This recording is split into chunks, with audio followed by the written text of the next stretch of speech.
name is Mildred Carter, formerly known as Mildred Hemmings, and I was the first black woman to receive my pilot's license. I always wanted to fly, and it was a privilege for me to live in Tuskegee and be among the men who flew for our country.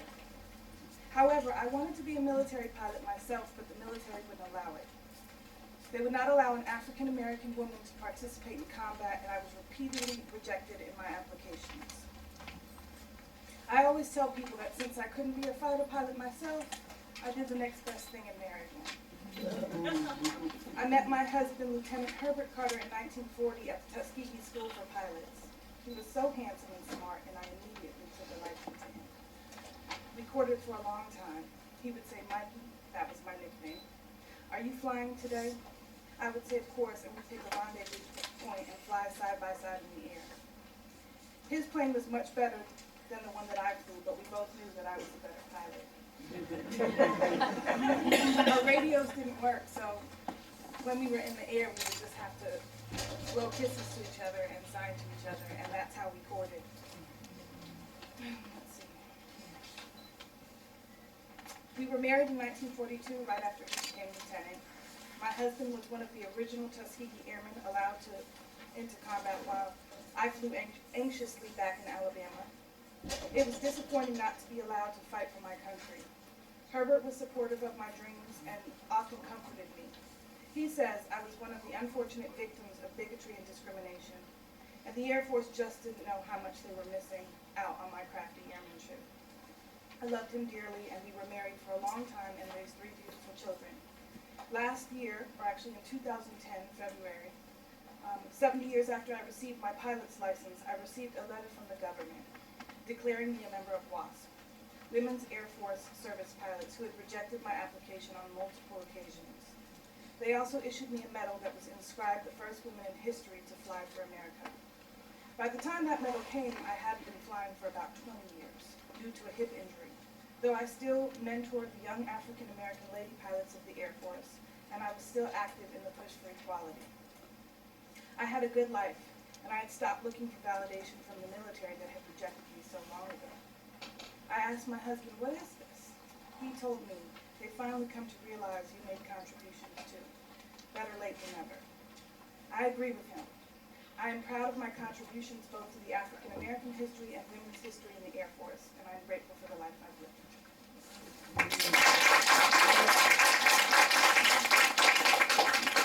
So now I'd like to bring up Cordell Coleman. He's been a proud member of Performing Stars, and he's been active at the Marin Theater Company for the last 5 years, and he just automatically gets the lead role. But once you see him, he's like, yes, but he's a genuine, true young performer, and I'm so proud of him.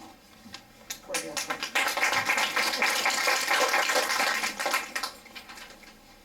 Good afternoon, ladies and gentlemen. My name is Benjamin O. Davis, Jr. Ever since I was a very young man, I wanted to fly.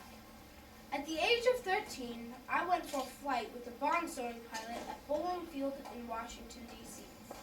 I remember the takeoff and the exhilaration of being in the air, looking down on the city of Washington and the clouds above us.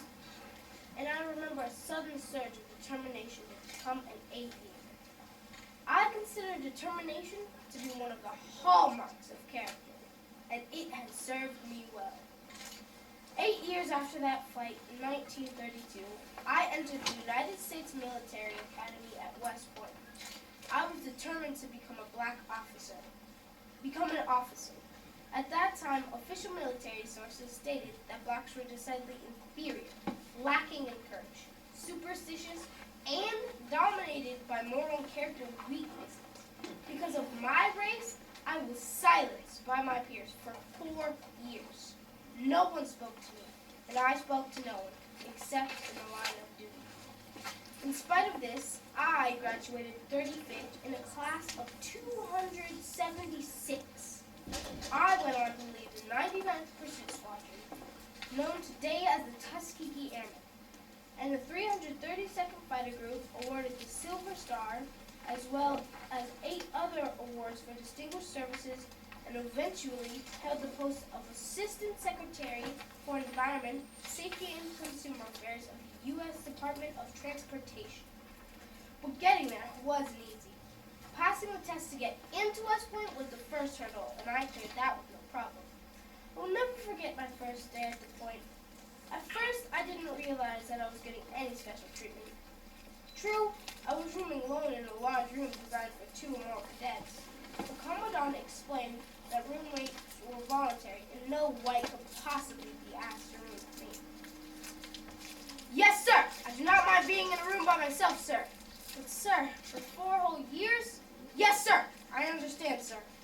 But I did not understand at all. I finally saw the order from the Commandant's office. They stated that room 1844 would be occupied by 1 cadet. My rooming alone had been planned.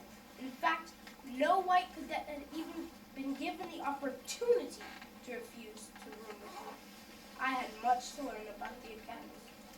Some of the cadets enjoyed embarrassing and infuriating me in the mess hall.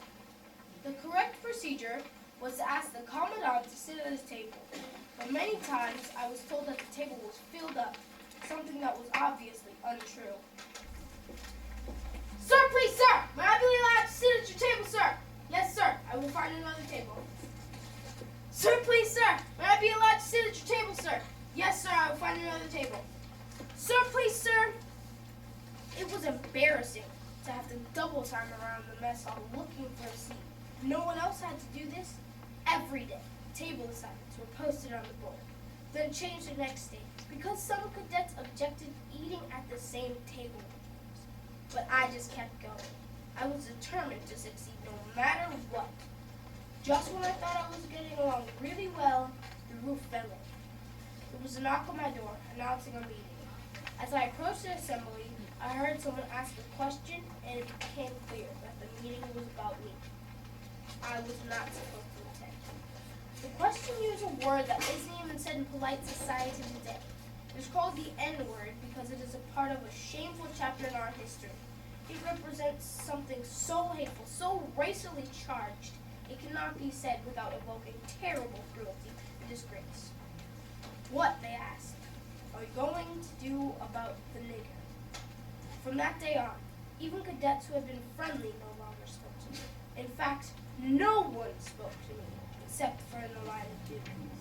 I was to be silent solely because cadets did not want blacks at West Point.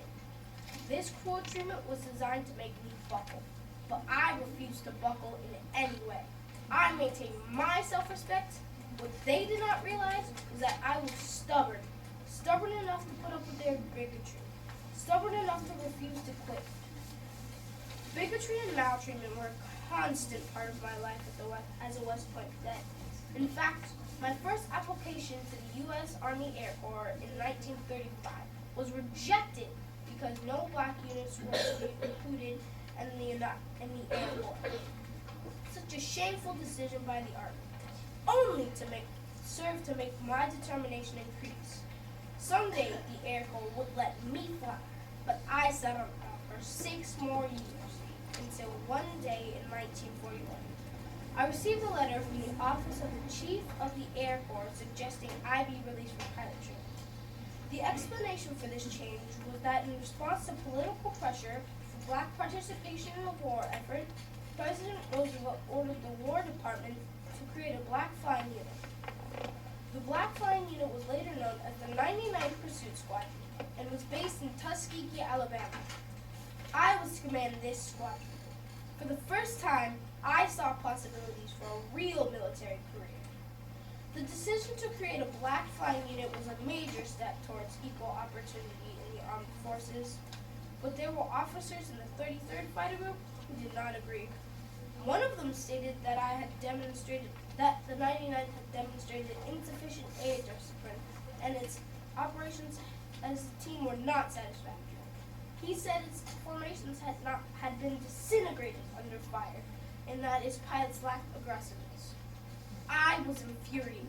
The courage of our pilots and their ability to maintain composure was being questioned. I held a news conference at the Pentagon to defend my men. As far as I was concerned, any questions about the squad's fitness protecting were answered when the pilot shot down 12 German planes in 2 days while protecting the Anzio beachhead. Fortunately, an operations office study conducted by the Army concluded there were no significant differences between the squadron and the balance of the others. So the squadron was equal, but we as people were not considered equal. I then assumed command of the 332nd Fighter Group at Selfridge Air Force Base. I had been looking forward to this. Our third P-47 mission was to escort bombers into the heavily defended Munich area. 2 enemy planes flew through the squadron. I was leading. We took our best defensive maneuver, turning into them. We destroyed a total of 5 enemy fighters that day. Upon our return, we received the following message from one of the bombardment wing commanders. Your formation flying and escort work is the best we've ever seen. I was later awarded the Distinguished Flying Crosses for leading this mission. There were ultimately to be many such awards for me and my men, including at least 1 Silver Star, Bronze Stars, 8 Purple Hearts, and over 100 Distinguished Flying Crosses. The 332nd came to be known as the Red Tails, from the painted tails of their P-51s. As we became known for the job we were doing, bomber crews were quick to praise the Red Tails. They appreciated our practice with sticking with them through the roughest spots over the target. We covered them till they were able to regroup. They especially liked our practice in detaching fighters to escort crippled bombers that were struggling because of battle. All in all, the Tuskegee Airmen went on to be credited by higher command with the impressive accomplishments in terms of missions, combat sorties, enemy vehicles destroyed, and even a destroyer sunk by P-47 machine gun fire. We lost far fewer U.S. bombers than any other squadron. Finally, the war came to an end. The group then departed for the United States. It was my intention that the officers and men of the 332nd would occupy key positions in my next command. Those who did not, I wrote as part of a farewell letter. I would like to say that it's been a Sigma honor to be part of such a fine organization as the 332nd Fighter Group. It is with regret that I leave you. We have been through much together, and many common experiences we share make this most difficult for me. However, the war is only half won, and we cannot let up until Germany is defeated. The 332nd has been a credit to itself and to the Army Air Forces. All of us who have been connected with the 332nd know this to be a fact. I am proud to say that I have been associated with you, and I am certain that if we do not meet together in wartime, we will meet together again in peace. I wish all of you Godspeed, and may all of us carry on in the future as nobly as we have in the past. But when we got back, not much had changed in the United States. At Godman Field, Kentucky, I assumed command of the 477th Bombardment Group. At that time, no black officer could occupy that position that would put him over a white officer, and black combat officers were frequently made subordinate to white officers who had no combat experience. There were obvious attempts to keep black officers from equality with their white peers. But slowly, the integration for blacks in the Air Force began to take hold. I am proud to say I helped draft the Air Force plan for implementing President Harry S. Truman's executive order for the racial integration of the armed forces. The Air Force was the first of the services to integrate fully. I continued to serve at the Pentagon in an overseas post over the next 20 years. Eventually, I became a brigadier general and assumed a variety of commands until I was advanced to the rank of General, U.S. Air Force retired. President Clinton awarded my 4th son. I went on to head the Federal Sky Marshal Program, and in 1971, I was named Assistant Secretary. I oversaw the development of airport security and highway safety. I won many decorations during my time in the military. But in 1987, my wife and I revisited the West Point, 50 years after I had endured the silent treatment. There in the visitor center, in an exhibit called The Great Training Tradition, there were two cadets from the class of 1936. One was William C. Westmoreland, Army Chief of Staff, Commander, Forces, Vietnam. The other was Benjamin O. Davis, Jr. The inscription read, World War Hero, helps integrate Air Force. The next day, and my wife and I left for the long ride home. She asked me how I enjoyed my return to the point. My answer was, it was the best week I ever spent at West Point.